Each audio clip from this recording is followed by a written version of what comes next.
Vote পরবর্তী হিংসায় আক্রান্তদের সাহায্যে রাজ্যের মুখ্য সচিবের হস্তক্ষেপ দাবি করল রাজ্য বিজেপির মুখপাত্র ও রাজ্যসভার সাংসদ শ্রমিক ভট্টাচার্য। রাজ্য সরকার হলফনামা দিয়ে মহামান্য আদালতকে জানিয়েছে 560টি অভিযোগ আছে, তার মধ্যে 120টির মতো এফআইআর আছে। তাহলে রাজ্য সরকার স্বীকার করছে যেখানে ভোট পরবর্তী হিংসা আছে। এক, তার সঙ্গে এটাও তারা বলেছে যে বহু ঘটনার সঙ্গে কার্যত ভোট পরবর্তী হিংসার কোনো সম্পর্ক নেই।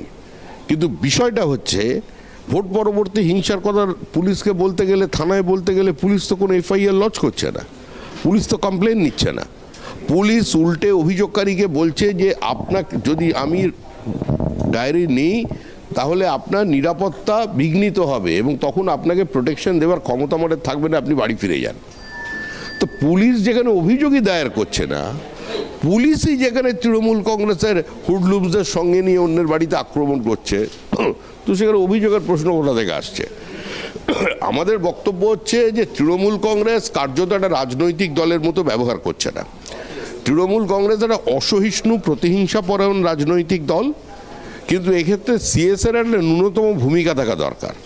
আমাদের দাবি যে চিফ সেক্রেটারি অবিলম্বে একটা হেল্পলাইন নাম্বার দিন, যে কেন্দ্রীয় বাহিনী কোথায় কত কেন্দ্রীয় বাহিনী আছে, যদি প্রয়োজন হয় পুলিশ তো আসবে না, কেন্দ্রীয় বাহিনীকে খুঁজলে কোথায় পাওয়া যাবে।